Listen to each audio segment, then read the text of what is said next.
showtime. Woo, woo. Woo, woo, woo, woo, woo, woo, woo. Styling and profiling. Woo, woo,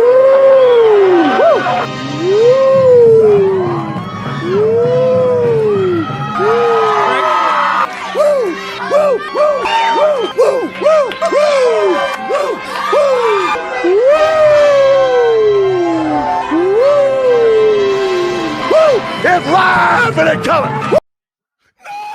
Yeah! No! Yeah! Yeah! Yeah!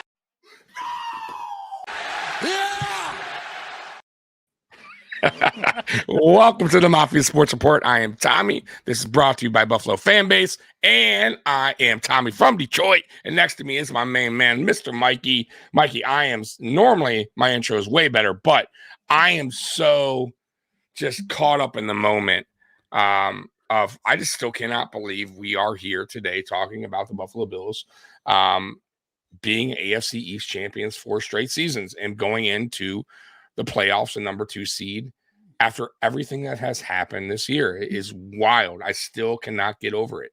I didn't go to bed last night till like 3 a.m. Like I was just in awe really of what has transpired this year. Like with everything. Like if you were to tell me, Mikey, with all of these injuries that we had early on, season ending with our key players, Milano, Trey White, let's even throw Daquan in there initially because he was out for who knows, that could have been season ending.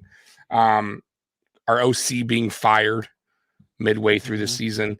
There was no way in hell you were to tell me that the Bills would win the AFC East. Not only that, but then we had the piece that came out from Tyler Dunn. Well, We had a bunch of talk from like Diggs's brother.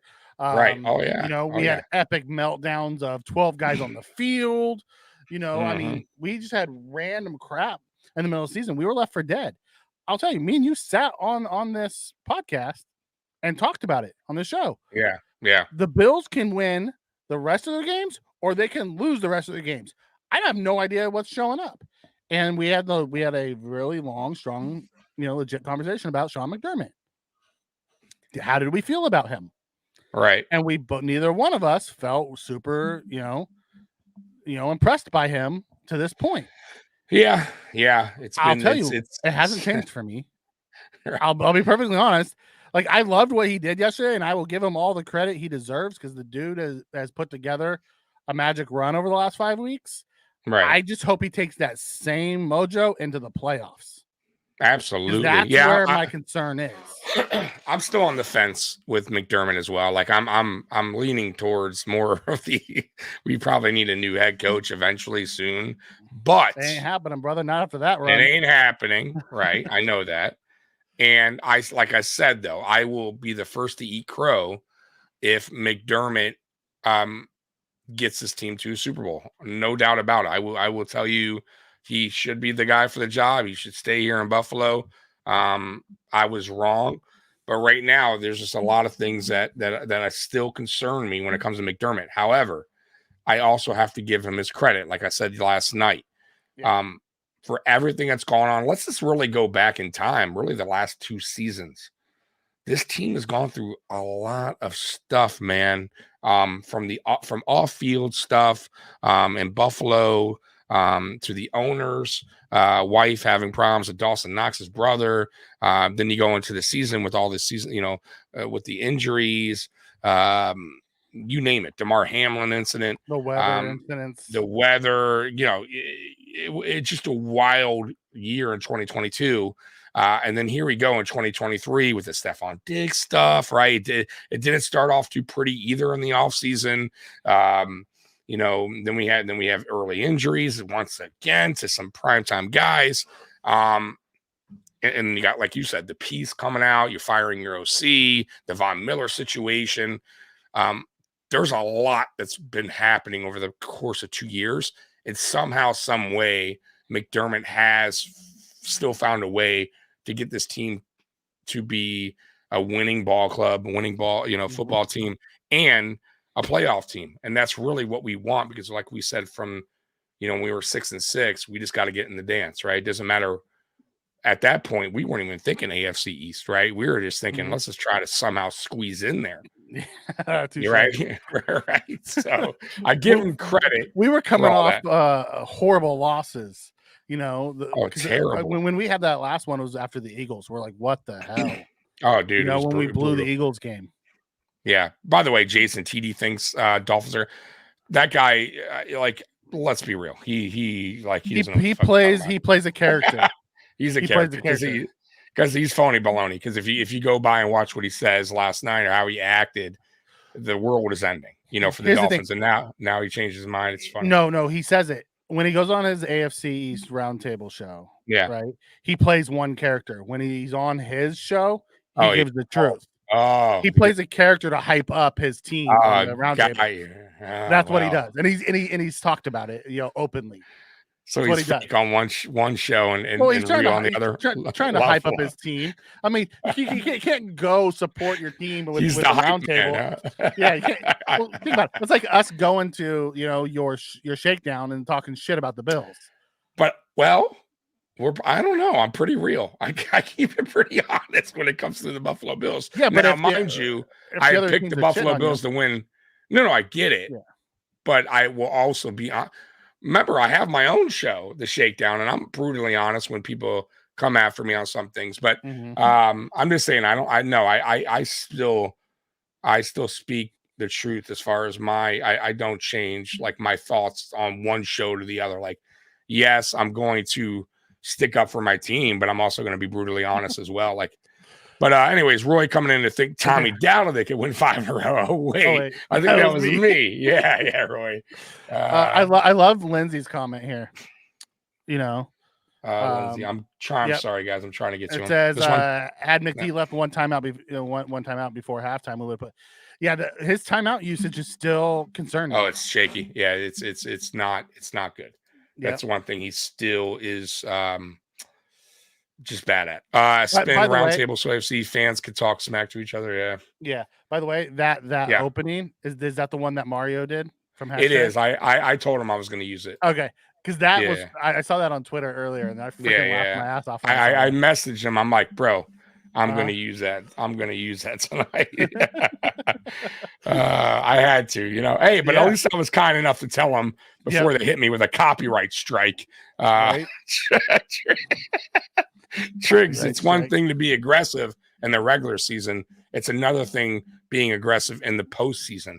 That's true. That is very true. Like I said, what are we going to see from McDermott in the playoffs, right? McDermott could clam up again and be what we're used to, or he could say, enough is enough. I just got to coach to win, and I got to just trust my players like I did Sunday night game. And let them do their thing, right? Instead of playing conservative football, doing this conservative defensive soft zone when it's not necessary because you're scared your players can't play defense anymore for some odd reason. That's what he's done in the playoffs. We know this. When things get tight, when things are going smooth, everything's fine. Like when we tore up New England, right?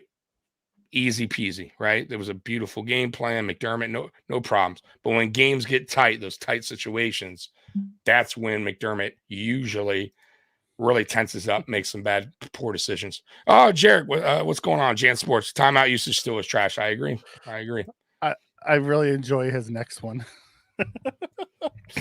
Josh Allen's a wild bull on testosterone. Needs a female bull. His female was actually at the Golden Globes, so yeah, she couldn't be there. Yeah, it's one of those things, man. Listen, you take the good with the bad with Josh because he does more good than bad. You want to know what's crazy about all this is I watched a little bit of the national media this morning. Josh Allen accounted for 426 yards of production yesterday, 2 touchdowns, and all they wanted to talk about was his turnovers.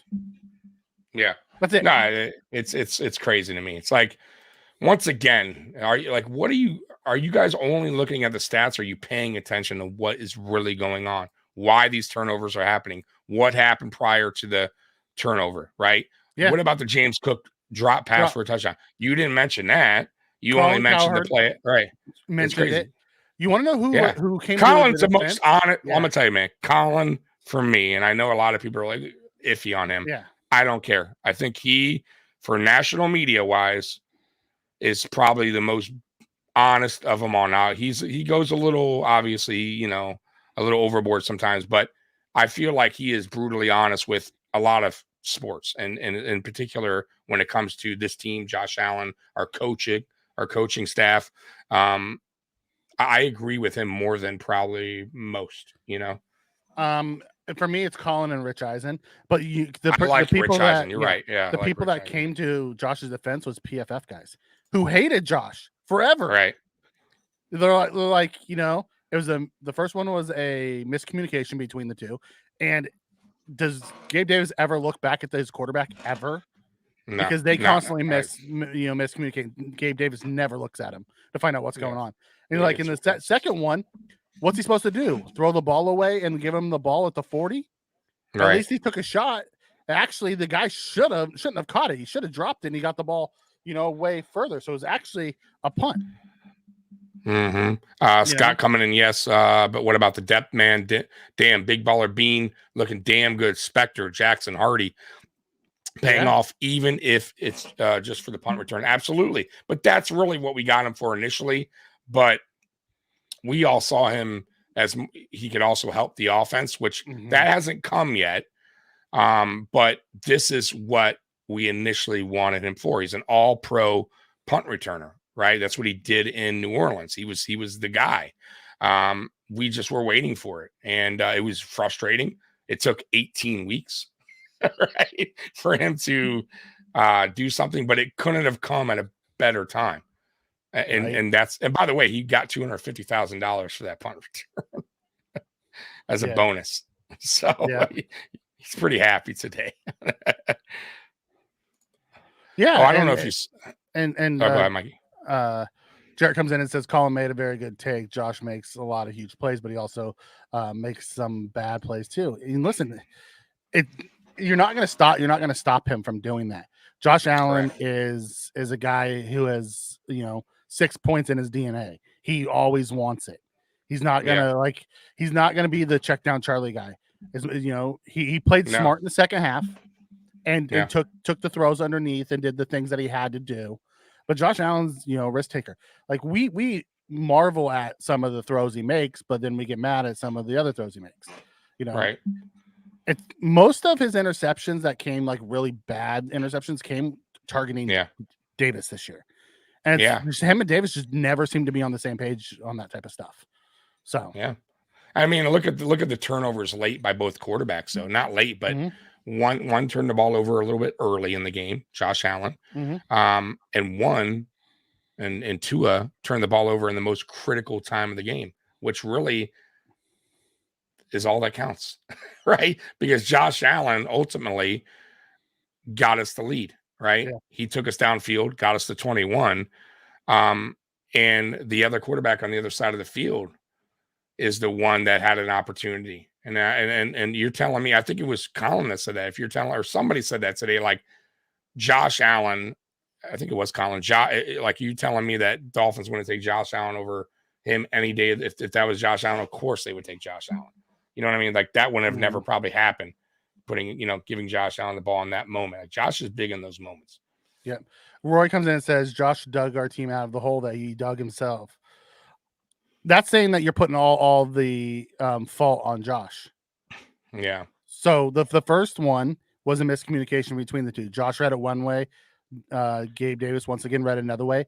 Gabe Davis never looks back at Josh Allen. That just drives me freaking crazy. If you watch all the receivers when they're running the option route, look at Josh to see what he's doing. Gabe never does. He just runs. I wish Josh would stop throwing it to him in those option routes, honestly. The second one was basically an arm punt on fourth down. I think he should have ran, but if he felt he couldn't have gotten there, throwing it up the way he did on a wide open Gabe Davis who tripped himself in the end zone. I don't like I don't. Yeah, I didn't like it. You don't have to like it. Yeah. It's just one of those things. No, I know. I get understand why he made the decision he made. Yeah. I don't like that pass that I get the pass to Davis the first time. That hasn't been there for some reason. Their communication is way off. I mean, you go back to the So Philly game. what would you expect if he took off and ran and honestly, didn't get it and he gives them the ball at the 40? If he felt like because it wasn't a fourth down, it was a third down. No, it wasn't fourth down. It was 4th and 2. I thought it was 3rd and 2, but No, either way. 4th and 2. So let's say it's 4th and 2. You either go for it and run it and try to make it. And by the way, come on, Josh Allen can make that run. He froze the defenders there 2 yards. He definitely could have made it. And even if he doesn't, I'll live with that. Rather than him throw a bomb of a pass and where 2 safeties are way in the end zone just waiting for the ball. It was I'm telling you, Mikey, I don't want that. I don't like that. You can't do that. He has to be smarter than that on certain, like, live for another down. We've said this a million times. There wasn't another down. That's the point. Sure there was. There's 3 more quarters or 2 more quarters. Like, there's no reason to throw that ball at that time.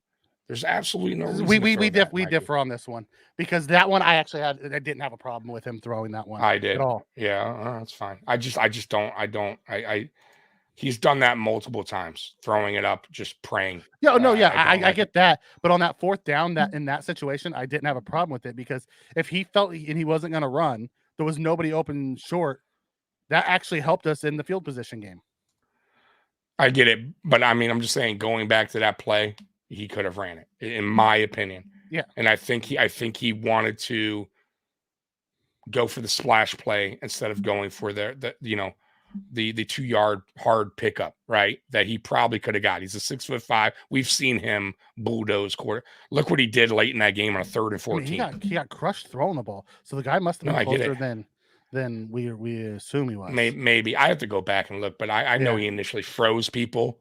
And then he took his time again. I saw the opening. I remember because I went back and watched today. I saw because he pumped it. He pumped it, and he froze them. And then I think he hesitated again and waited. He didn't go. It was going back to what he did earlier this year. He hesitated rather than just taking off. Right. And then he threw the ball. Right. So yeah, I agree. The interception actually worked out in our favor. Because they got the ball to 20. Because if you don't get if you don't get it there, but I think he could have gotten it, guys. What I'm saying, if he would initially on the pump fake, he froze those guys. If he would have just took off instead of, I know his mind. He's looking for that big play, but if he would have just took off initially, trust me, he had the edge there. He would have got the 2 or 3 yards there. But anyways, if the NFL is so concerned about players' health, shouldn't they look at the tape and find the Dolphins? I think it was Baker. It was Baker for that helmet to helmet. And it was. It was. And it caused them a concussion, by the way. Yep. And nobody talked about it. No, nobody even brought it up. It's crazy to me. We do that. We're dirty players, right? We if we did that, knowing us, we get a flag. Yeah. It's weird, but, that's the story of the Bills, right? Yep. It's crazy that nobody brought it up. It got brought up on Twitter, but no talk shows, no nothing. I missed it initially until after. And when I saw the play after, because it was a bang bang play in real time, but the ref's right there. I'm not on the feed. He's fucking standing right there. How do you miss that? And then when you go back to the replay, it's so obvious. It was a helmet to helmet. Matt Perino talked about Matt Perino ripped Josh for throwing that ball. Oh, dude, he was shredding him. Matt Perino shredded Josh in the first half. Absolutely. Like I like the shout guys, but man, I had a hard time with them yesterday. We were watching 2 different games. Yeah, I don't know. That's why I stay off Twitter lately, man. I used to be on Twitter so much during game time, but it's just like it's tough during a game. You know what I mean? Yeah. I can go on there after and stuff and kind of read the comments, but during a game, it's like I'd much rather just text you my frustrations or my likes, because I give both. Like I try to at least take a step back before I tweet out something fucking dumb like Josh Allen's trash. Like it just bothers me when people say it's like, are you watching this game, or are you just seeing one play, or you're just hearing it on the radio? Like what it's just crazy to me. A lot By of the way, them- go ahead. Go ahead. No, I'm sorry. Go ahead. I was gonna say, did you catch their celebrations that are heading out of the stadium? We came, we saw. Now give me my hat. Big dog! Hats and shirts! Ah, man! W! Big dog! T-shirts, hats, t-shirts. Let's go! Big dog! And good they had the East! Big dog! Big dog! Let's go! Big dogs for the division! Big dogs! Big dogs! Let's go! Big dog! Big dog! Big dog! I had to play that for you. Yeah, Spence says it's a bad decision to throw that to Johnson there. It was short. Yeah, he was short, but he had the opening. I know why Josh did it. He shouldn't have done it. I understand why he did it. It was just a dumb play because he actually had the opening. Baker closed quick on that. Yeah, real quick on that. He did. You know, but you know what? Josh has also made a couple of those plays where it's worked out for us. So sure. Listen, I get it. Like we talked about this a lot, right? Like you got to take the good with the bad sometimes, Allen, right? Yep. You know, for the all the plays that we're just like wowed about are plays that a lot of quarterbacks will get yelled at for attempting, right? Yep. You shouldn't throw over your, across your body. You shouldn't throw the ball while you're jumping out of bounds, or like right? There's a lot falling backwards and you throw back in bounds up over people. You shouldn't do a lot of that stuff. But Josh takes wild chances, and sometimes they work. Most of the time they work. Sometimes they don't. That was one of the wild chances that he took, and it didn't work. Also, like the interception, although it worked out in our favor because of where he had it, like he threw it and then got oh my God, flipped. Like, what are you doing, dude?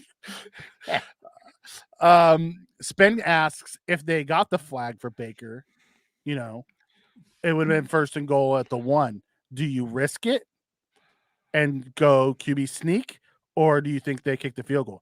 I think in the mode that McDermott was in, he probably would have went for it on the QB I would. sneak. So if you're asking me though, like us individually, I told Mikey in that game, I think this is the kind of game it's like a playoff game, right? For us, I felt like you go aggressive no matter what. Like I wouldn't even have been mad.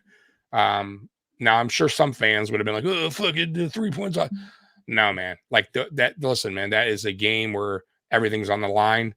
To me, you risk it there. You risk it. You trust in your quarterback. Now, look, we trusted him, trusted that line on that 4th and 1 and didn't get it. So it happens. I get it. But I rather that than him try to a field goal and get blocked and return for a touchdown or miss. And it's the same field position anyways, right? Or a punt that gets blocked or a return. Like, I trust in Josh more than all of those other scenarios in that situation. So yeah, I would have personally went for it. And on that 4th and 2, Jarek, yes. If he would have thrown it right away left, Kincaid was open. He froze and then rolled. Like he had it, had it right away. If he would have just I don't know if that's where it was supposed to go. But if that was his first read, then yes, he had it. I don't think it was because he just moved him. Situation winners cost the team a field goal attempt. Yeah, I guess. Roy, we weren't complaining when Josh Allen jumped out of bounds and ran all the time off the clock and threw a touchdown. Right. Last year, like these are the things that he does. Yeah, I'm not saying don't. Yeah, I'm not saying don't like take go for field goals when necessary. I'm just saying. The numbers kind of don't lie either when they do the breakdown of the 4th and short, 4th and 2, 4th and 1. You're more than likely to get the first down, right? Like depending on where the ball is on which side of the field, I would go for it more times than not. I'll be honest with you. And that in the NFL, if you see lately, that's what they do. A lot of teams now go for it on 4th and 2, 4th and 1, depending on where the ball's at. So I get the field goal thing, but the ball being at the 35 there, like it's a long field goal attempt. You never know what's going to happen. I'll take my chance with Josh Allen. And then if you got a 4th and 1, like we were saying, hypothetically, if somehow they called a foul there.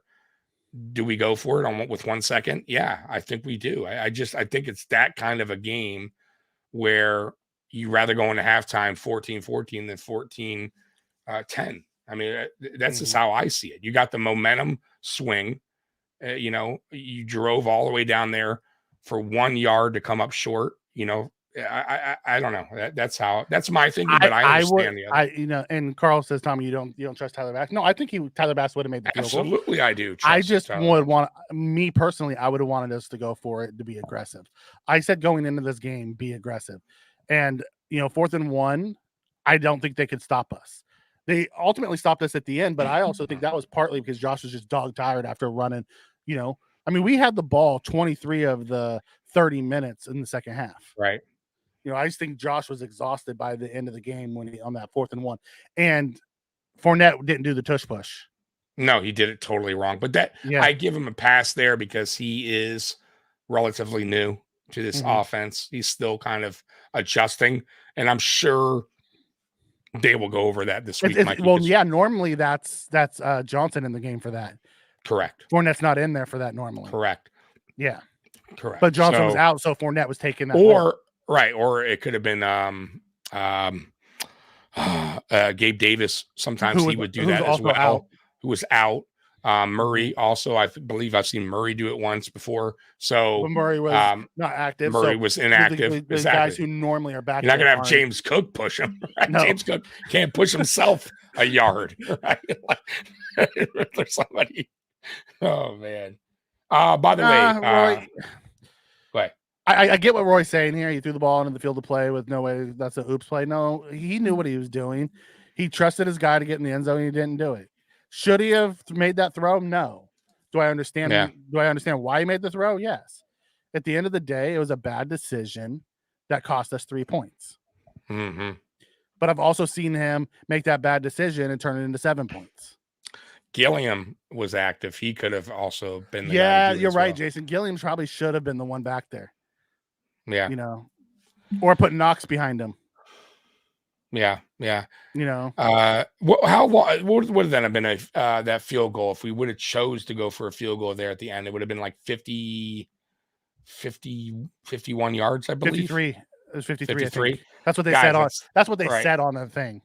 All right, so let's just say 52, right? Let's go in the middle there. That's not a chip shot field goal. One, I like Tyler Bass, but I will say this year, he struggled a little bit on some field goals. Okay, he wasn't money Bass this year. I like him. I still think I trust him, but he has missed some big field goals, like longer field goals. So what's the difference? I rather trust Allen there. And by the way, like I said, on a field goal attempt that deep, anything like really go bad there. A block, a bad we've snap. had a few of those. Yeah, so I much rather take the 1 yard push that we were at that time. I think they said 21 of 23 or something crazy like that. Right? We the first on the third down one, we were 20 of 21, so we were 20 of 22 on the second one. So guys, play the percentage. I mean, let's be real. You got to play the percentage. I get it. I wouldn't have had a problem with Bass going out there to kick it either, but we went for them never getting the ball back and us kneeling it. We went for the win, and I love that he went for the win. Didn't work out, and the defense stepped up and got us the win. But I appreciate McDermott giving that confidence to the offense. So here's my problem with that. Only problem, and Mikey, I think agreed with me last night on this. The only problem with that call was I felt like we kind of fucked it up from the get-go. So we try to get too cute, and we try to do this thing with Fournette, which is had him in the Wildcat formation, and then trying to draw them off sides. Okay, fine. We call a timeout. And then they know exactly what we're going to do. And then Josh does the same play he did before that, which is try to jump over the pile instead of just go to the left, push his legs, and get it like he normally gets it. Like I thought that was just a bad. I think the Dolphins saw it. They had more time after the timeout to get set up. I think they should have initially just went for it. Stop with the cute stuff. get on the line, push Josh Allen forward, The Bills and do that they shit probably a would've lot. Get too cute at times. got too cute. Roy comes in and says on 4th and 1, why not use a spread formation and let Josh run up the middle? Because if you weren't watching, Roy, Torrance was getting his ass whipped by Wilkins. And we did that earlier on that quarterback thing, and Josh got stopped on a 3rd and 1. You know, earlier in the drive. Yep. By the way, we do have a special guest joining us right now. And we're going to have his co-host as well join us soon as he gets off from work. So I don't know if he's sleeping. Let me wake him up here. There he is. Wait, Big Cuz. What's going on, y'all? Yo. What's Hey, going on? So if anyone don't know Big Cuz, him and Jay from Mafia Talk, I met them probably about 2-3 weeks ago. I saw their channel. Me and Jay got to talking, and they are joining up with Mafia Sports Report, and they are going to be going live on Wednesday nights here on this channel. Man, I'm excited for this because, man, I like what you guys do over there. Tell us a little bit about yourself, man, how you became a Bills fan, and really like just your show and all that, good stuff, man. Well, the Bills fan part is pretty easy. I was born, man. That's pretty much how that came. I'm pretty sure I was a Bills fan as soon as I was born. So, but me, man, I just like to talk football. I love it, man. I love it. Obviously, we love the Bills, but I just like to talk football, man. And really, me and my cousin, man, we just do. It's basically just two guys shooting the shit, like it's just regular conversations that we normally would have if we were together watching a game. You know what I mean? Oh, look at Jay doing. Look at Jay, guys. This guy leaving work in the car. This is what we call dedication to the Mafia. Man, Jay, what up? What up, Jay? Man, it's a pleasure. I appreciate you fellas allowing us to get on the platform, talk our stuff, talk Bills, man. It's gonna be one hell of a ride with us, man. We're gonna have a great journey, great content together, man. I definitely appreciate the opportunity. Nah, man, I appreciate you guys, man. You guys are, like I said, man, we were looking for guys like you, man. Just different personalities to bring different takes, have fun, and I know you guys incorporate Bills Mafia into your show, which is really what me and Mikey do here. Like, this is what this platform is all about. Bills Mafia, it's like a tailgate for us, right? Like going to a bar, having fun, talking Buffalo Bills. This ain't no X and O's. This is just kicking it with Mafia, getting the Mafia involved. And I know you guys do a little bit different than me and Mikey. So I know you guys basically have people come on your show, anyone that wants to come on as a guest, right? Absolutely. Yeah, the way I do it, I'm just like your average Bills fan. Me and Big Cuz, we just used to talk Bills, and it got to a point where my girlfriend got tired of me coming home drunk talking about Josh Allen, this, Josh Allen, that. Same here. So I just hit my big friend, and I'm like, yo, you're the brains of that operation. You got the history. You got the knowledge. I got the mouth. I like to just talk my stuff. So, we just said, forget it, man. We just hopped on Facebook Live, just started talking our stuff, and then going throughout the couple months and years and seasons, we learned from everybody. And I got much respect for everybody. I'm no better than anybody else. We're just your average Bills fans that just like to talk to Bills. I spread my platform to everybody and anybody. You could be a rapper, this and that and third, performer, anything, man. Jump on the show, talk your stuff about the Bills, promote your whatever you got going on. It is nothing but love. That's all I like to say. After every show, it's nothing but love, Mafia. Go Bills. And there you go. That's all it is. We're family. It's not a fan base, a fan base. So we're all Bills family. Yeah, damn real, absolutely, man. We're gonna be doing this on Wednesdays, right, fellas? Do you guys have a time set up yet? I know you guys are thinking about 10:30. Did you guys plan that out yet so I can get this out to the masses, man? Yeah, man. Wednesdays 10 o'clock. That's our normal time for our show. But we're just gonna jump on your guys' channel and keep it pushing, man. All right, y'all heard it here, man. So this Wednesday is the debut premiere of Mafia Talk on Mafia Sports Report with Big J, Big Cousin Jay, doing their thing, man. So support them. Come to the channel, and man, they'll get you on if you want to come on and talk some Bills talk, man, with them. So guys, let's talk about this past Sunday night, man. Whew. Tell me your biggest takeaways from that game. I'll start with Big Cuz. Just a simple fact, man. It was for me. It was a tale of two Joshes. That's what I like to call the game. Right, first half he's throwing that first interception to Gabe was kind of like what. I understand the second one, it was an arm punt, pretty much. I get it, but the first one is like, oh my God, what are you doing? And then he comes out in the second half and it's just Super Josh is back, and it's like, man, if we could just get it right, I don't think anybody can beat us, in my opinion. If we could just stay consistent, because last night he in the second half looked like he was in rhythm a little bit there with his passes, some of the balls he was throwing to Shakir and Kincaid, and then just that dime at the end of the half to Diggs. I believe it was at the end of the half. Like, I think I got to give McDermott credit because I'll be the first one to let him know when I'm not feeling what he's doing. So I got to give him credit as far as, man, you hold Miami Dolphins to 47 yards in the second half. That's pretty impressive, especially with Rasul Douglas going down and Dodson going down. Like, I don't know, man. I'm excited. I'm not gonna lie to you guys. Run coming, but I don't want to get too ahead of myself. One game at a time, man. One game at a time. We're 1-0. Yeah. So guys, tell me this. Tell me what the craziest part of this game to me was. The three guys, and me and Mikey talked about this post game. The three guys that were the biggest contributors to Sunday night's win were the three guys that were kind of no shows all season: Trent Sherfield, Deontay Hardy, and Dawson Knox. They all came up clutch. If I were to tell you that going prior into the game that those three guys will be the key to that game, I would have told you we were in trouble.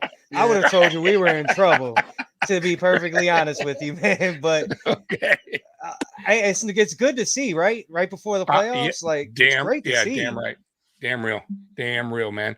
It's kind of crazy. Even last year when we got Mikey, what's his name, the running back, Naeem Hines.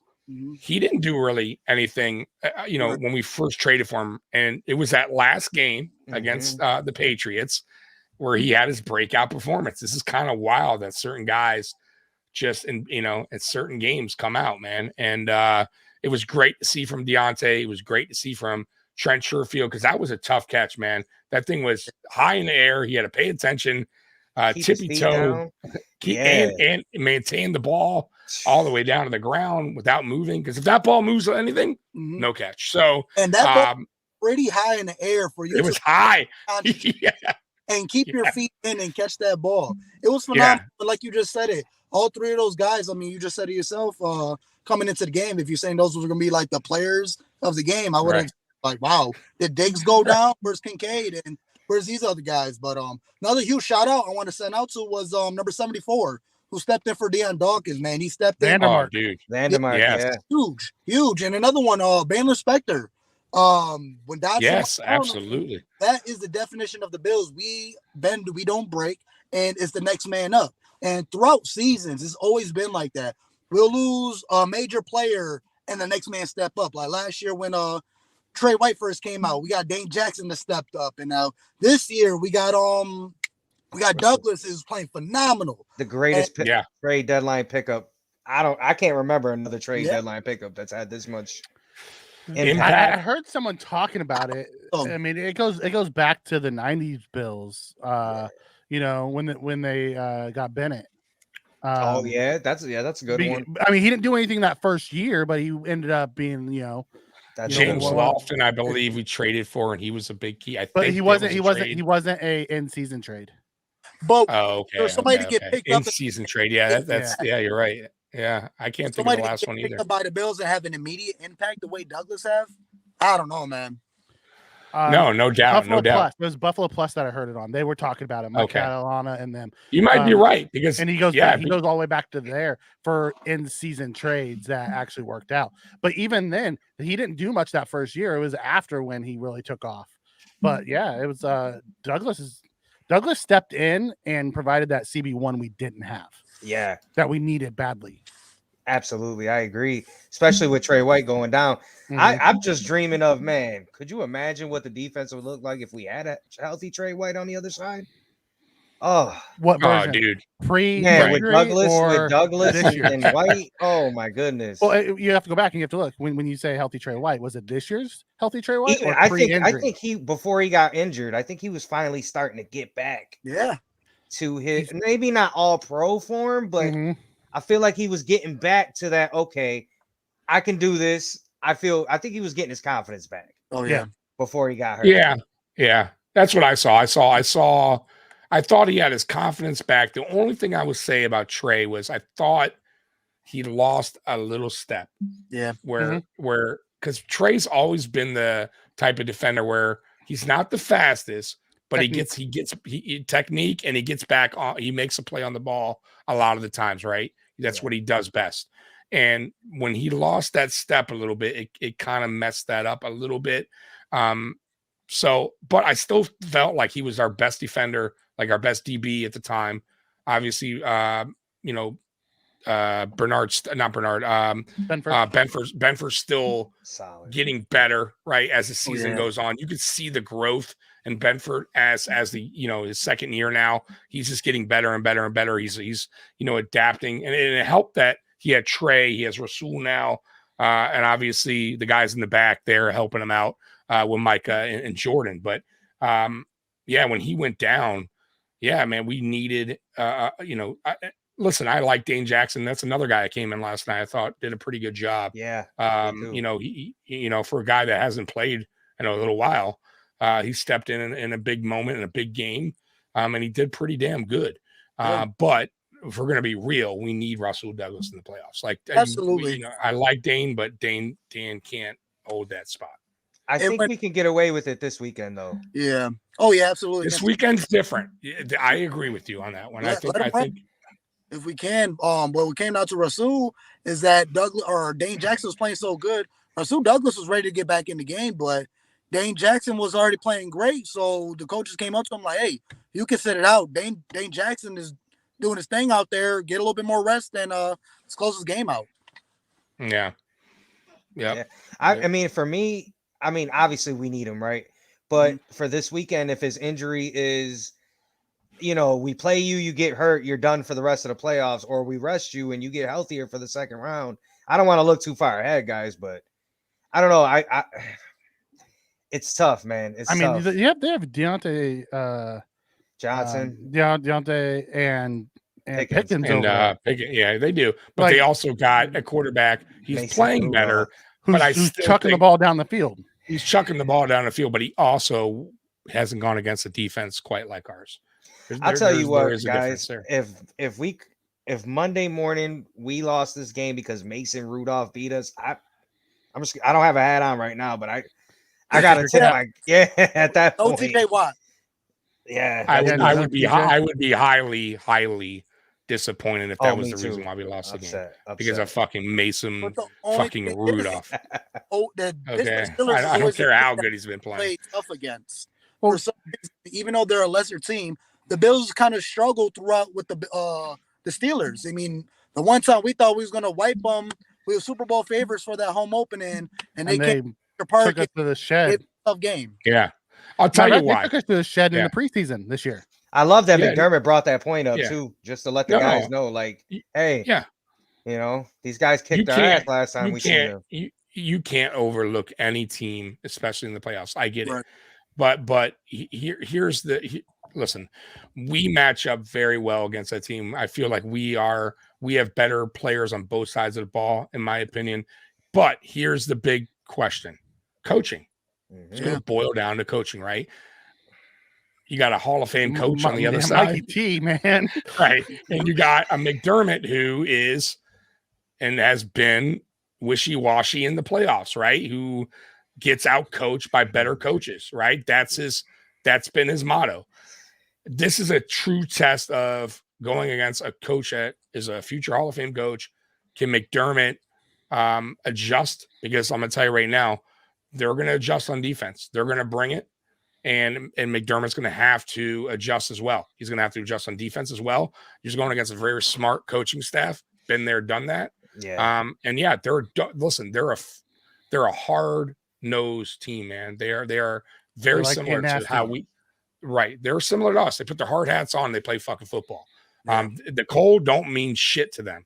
So if you all feel like, oh, they're playing art, like I'm actually kind of worried, guys, to be honest with you, because early predictions on the weather is going to be, they say some snow, man. Really, Pittsburgh's game is, I mean, if you watch Ground and Saturday pound. night, yeah, like Saturday night was that. Well, I mean, they were also playing against a depleted Ravens team.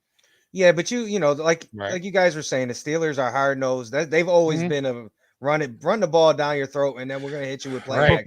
Play tough defense and run the Right. ball. That's what Yeah. they like Yeah. to do. Absolutely. physical, right? When in the trenches, that's what they're going to try to make this an ugly game. Mhm. And I'm going to tell you right now, they're going to try to do what a lot of teams have been doing this year, which is bring the blitz on our offense. And this is when Joe Brady's going to have to do what he did late in the Dolphin game and get Kincaid more involved in those quick slants to prevent that, to stop that. Also, we need to run the ball a little bit more, especially if this game's going to be, snowing game, bad weather. I want to see Fournette a little bit more involved as well. I like what I've seen so far from him, but he's the bruiser. James Cook, you see, he's just not a bruising type of running back. It's not what he does well. He's more of an outside type running back. We weren't doing any pin and pulls, so we weren't helping him Sunday night in that department. But he's not an in-between the tackle kind of guy. I feel like you get Fournette going, kind of like Murray was earlier in the season, that softens up the defense, that helps out Cook later on in the game, get between those tackles as they get tired. That's what I want to see in this game. Also, Allen needs a throw to Cook as well. Now, Cook also needs to fucking catch the ball. Oh, man. But on the short yardage, I'm talking about like little short yards passes. If it's a 5-yard, give it to him. Because Cook can get yards after catch. Yeah. That's what he does.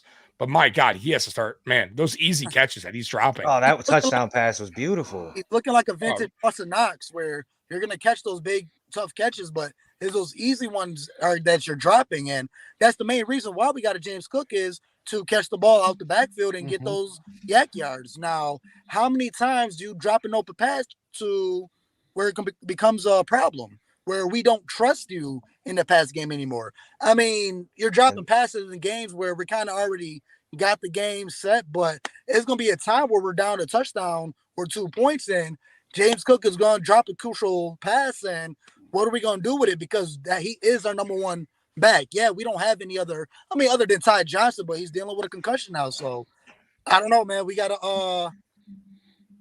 just got to work with him better on that. I mean, we're already in a playoff run, so we kind of just got to deal with it, coach him up a little bit more. My biggest thing with McDermott is that why is the running back the only person that gets sent in the dog pound? Because Gabe Davis is non-existent in some of these games. And majority, I seen a video of all of Josh Allen's interceptions this season, and I guarantee you more than half the amount of times, those passes were going to Gabe Davis. Yep. That Gabe Davis went the wrong route. Yeah, I agree.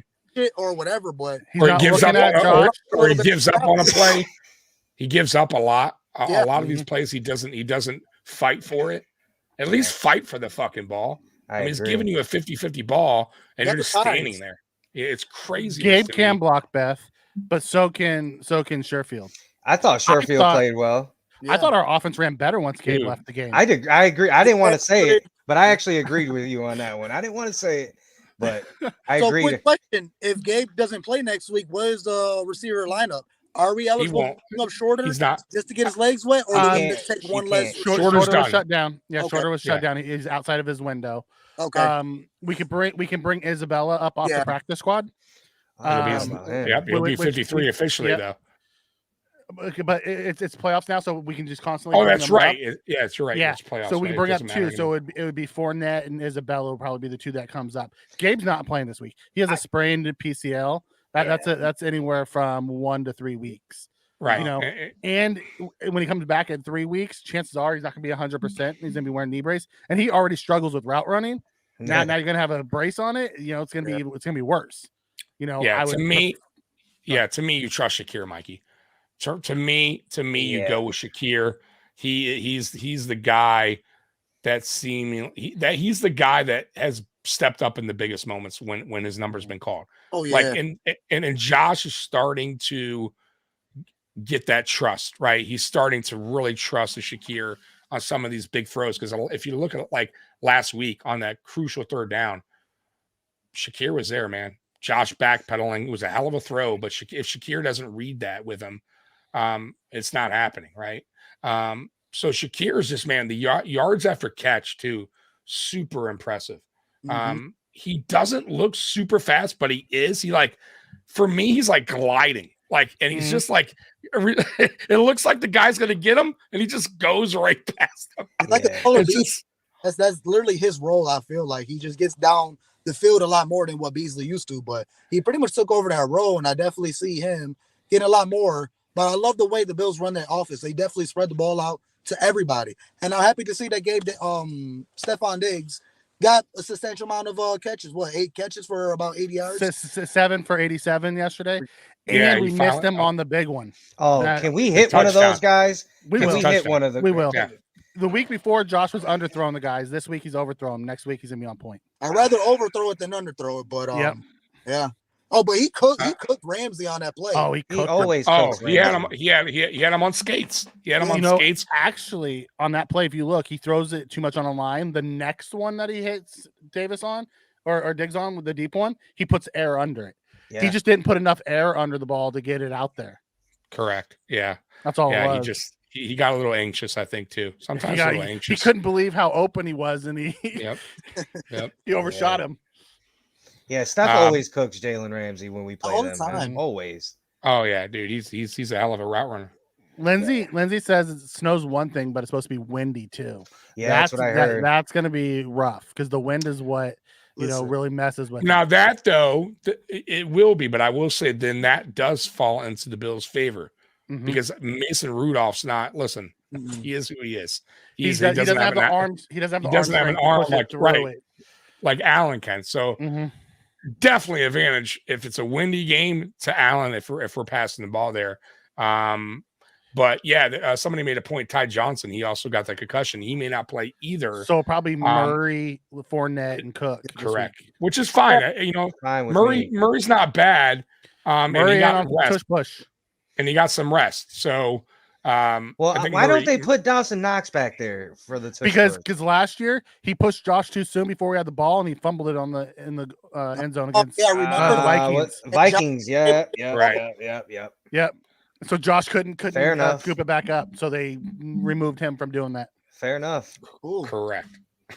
So they say we'll stay away from that issue moving forward. Now definitely use that play as many times as you can. You already know next season. Roger Goodell's getting rid of that play. He's banning that play. So they're thinking about it. I think 22 for 23 on that play. So keep it going. Yeah, we won't see a whole lot of field goals probably next week. McDermott's probably going for it if it's super windy. Yeah, I think a complete ground game. You guys said it yourself. We're most likely gonna have Cook, Murray, and Fournette. So yeah, I say ground and pound. Use Josh a little bit. Not too much because they got JJ Watt. He's not playing. So TJ Watt's not right. So I'm not really worried about them. They still got Hayward. So they still have Highsmith though. That dude and Hayward. Those two are monsters. Yeah, they are. And their offense won't be able to get points on us because they got Mason Rudolph and our defenders are eating. They're attacking the ball. Our secondary are ball hogs. So we're gonna get a couple interceptions in this game. If you go back, Minka's been hurt. He hasn't. I was gonna ask, is he back? We won't know until Wednesday's injury report comes out where Minka sits.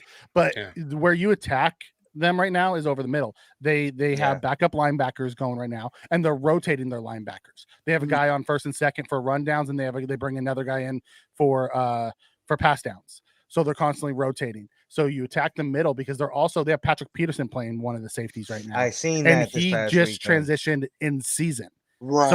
So he's not used to it yet. So if Minka's not back, the middle of the field's gonna be open. Yeah, what you have Kincaid for. I mean, keep using him, man. I love that once the Dolphins were down to their last 2 healthy pass rushers, that play that Josh threw to Kincaid where he had Melvin Ingram in coverage on him, and good luck. Like, right. Yeah. I don't To me- see too many linebackers that could stick with Kincaid. Right. Especially overweight DNs. Yeah. This game's going to come down to, in my opinion, and we're going to get more into it because me and Mikey always preview the game on Friday, and we'll dial more into this. But to me, the game's going to come down to what it normally has been coming down to, and that's the Bills' offense. Because I just don't think the Steelers match up well. I don't believe in Mason Rudolph. I think the Bills' defense, is a defense they have not seen. I think a lot of offenses who play the Buffalo Bills, except for the Eagles, that was the only game where we kind of got ran up on. Other than that, but that's shut just down. a half. That's only a half. That was just a bad half. Yeah. Other than that, the Bills' defense is disciplined. We play really tight. We don't give up a lot of points.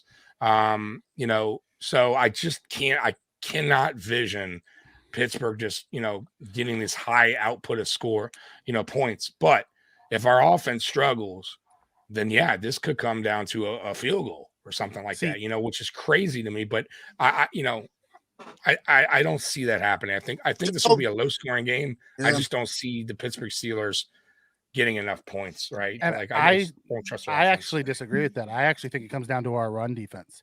If we don't allow, if they can run on us and push us and win that trench war, they're gonna keep this a close game. If we shut down that run and make them one dimensional in the pass game, that's where we'll succeed. Well, I think we can though, Mikey, because what has happened late, like as of late, right? Daquan Jones returning, Linval Joseph, right? We got some big guys. He's been benched the last 2 weeks. No, I'm just saying if they want to use him though in this type of game, if they're thinking that Pittsburgh's going to be running it, you have Daquan back now. You bring in Linval, you can bring in the big boys, right?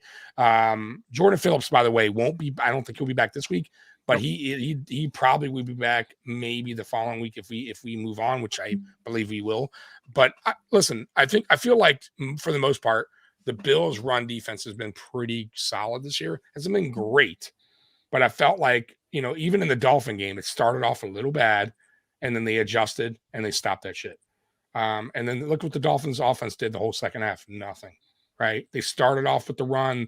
They got us off. In bad spots, bad situations. But once McDermott adjusted and we cut that shit out, it was a wrap, right? HN was a non-factor in the second half. And I believe we could do the same. Now, Najee Harris is a beast. Don't get me wrong. It's not totally Najee that I'm worried about. No, I'm just saying he's also I get it, but Najee he's a bruiser though, right? Yeah. He's the bruiser. He's the guy they're going to probably be going to more up the middle. That's where we need to watch. But I think we'll be fine, Mikey. I do. I trust in the line.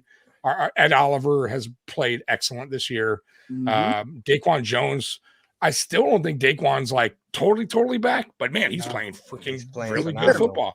And taking up the team, so that's what we need him for. So Ed Oliver and everybody else can perform. Honestly think we should just like you guys are saying, like let's shut the run down because that's what they can do well. Right. And let's force Mason Rudolph to have to pass the ball. Yep. I think we jump. Honestly, guys, if we go out there and we punch them in the face, jump out to a 10-14-0 lead, I don't think their offense can bring them back, in my opinion, with the way our defense is playing.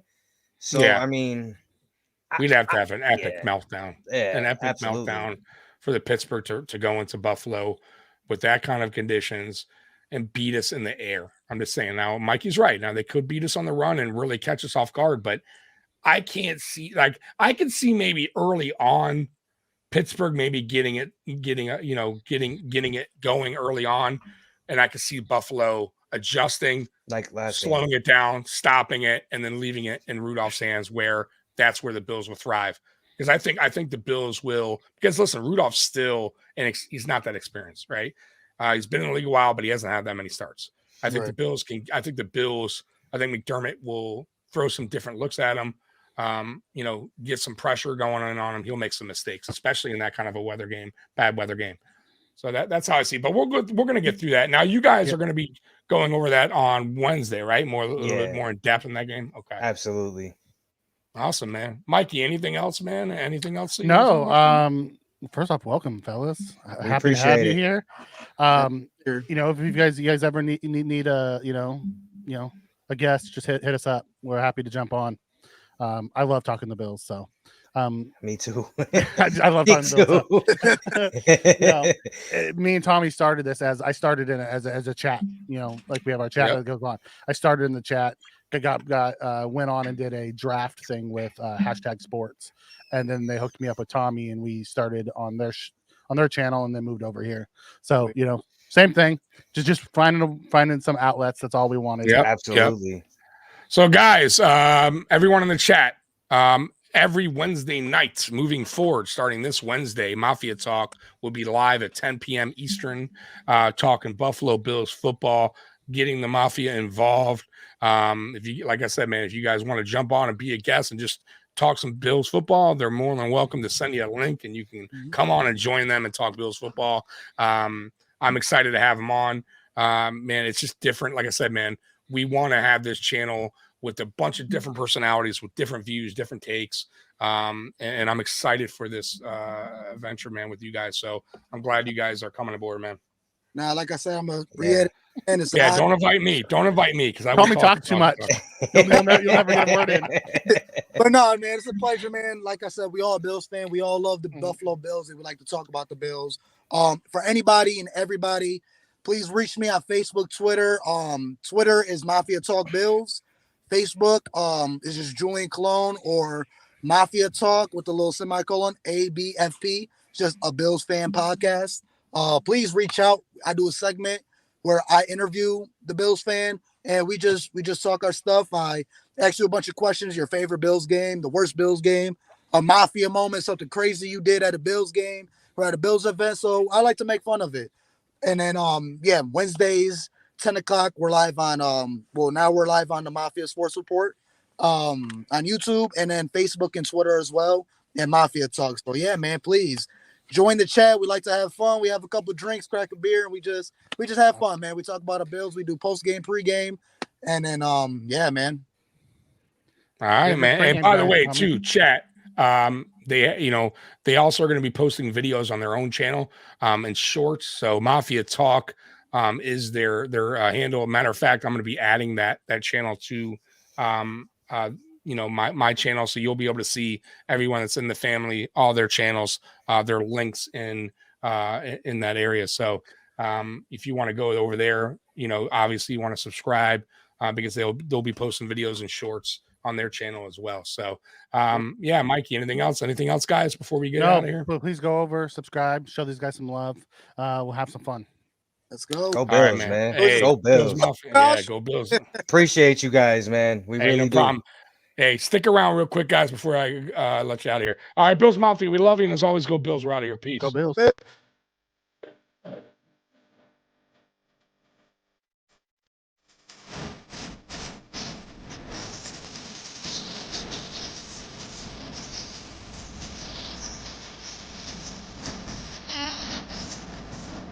Ah.